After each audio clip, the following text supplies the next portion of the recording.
আসসালামু আলাইকুম। আমি ঐশী। সবাইকে আমন্ত্রণ জানাচ্ছি নতুন আরও একটি রেসিপি দেখার জন্য।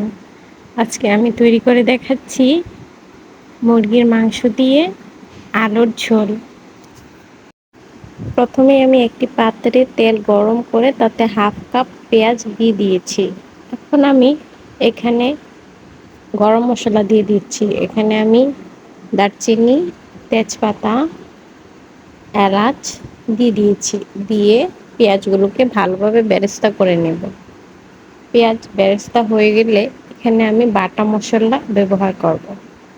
এখানে আমি দিয়ে দিচ্ছি 1 টেবিল চামচ আদা বাটা, 1 টেবিল চামচ রসুন বাটা, 1 টেবিল চামচ পেঁয়াজ বাটা দিয়ে সামান্য পানি দিয়ে আমি মশলাটাকে ভালোভাবে কষিয়ে নেব। এবার আমি এখানে অ্যাড করে দেব গুঁড়া মশলা।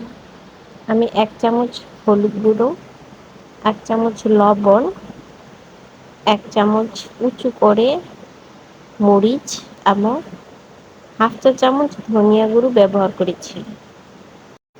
আলু দিয়ে মুরগির ঝোল রান্না করলে ঝাল একটু বেশি দিলে ভালো লাগে খেতে। এবার মশলাগুলোকে ভালোভাবে কষিয়ে নেব। আর অন্যদিকে আমি আলু হলুদ লবণ দিয়ে তেলের মধ্যে একটু ভেজে নিচ্ছি। আলু টানাতে টানাতে মশলা কষানো হয়ে গেছে। এবার আমি আলুগুলোকে মশলার মধ্যে দিয়ে ভালোভাবে একটু আলুর সঙ্গে মশলা কষিয়ে নেব।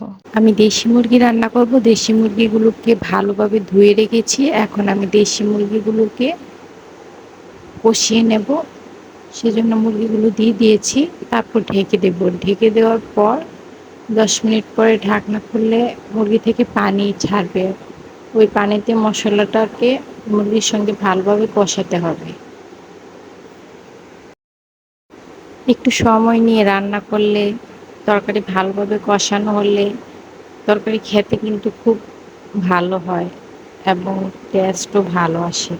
তাই একটু চেষ্টা করবেন ধৈর্য নিয়ে ভালোভাবে সময় নিয়ে রান্না করতে।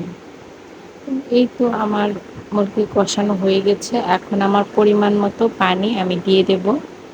আমি যেহেতু এটা ভুনা খিচুড়ির সঙ্গে সার্ভ করব, তাই আমি একটু বেশি ঝোল রাখবো। আমি এখানে ঝোল দিয়ে ঢেকে দেব। মুরগি প্রায় সিদ্ধ হয়ে গেছে। আচ্ছা, এ পর্যায়ে আমি সামান্য জিরার গুঁড়া অ্যাড করে দিচ্ছি। তারপর ঢাকনা দিয়ে ঢেকে আমি আরও 10 মিনিট রান্না করে নেব। 10 মিনিট পর আমার মুরগি দিয়ে আলুর ঝোল তৈরি হয়ে গেছে। এবার আমি এটাকে সার্ভ করব। আমি খিচুড়ির সঙ্গে এই ঝোলটা সার্ভ করছি এবং এটা খেতে অসাধারণ হয়েছে। খিচুড়ির সঙ্গে তো প্রায় জমিয়ে গিয়েছে। আপনারাও ট্রাই করবেন। ভালো লাগলে চ্যানেলটি সাবস্ক্রাইব করে দিবেন।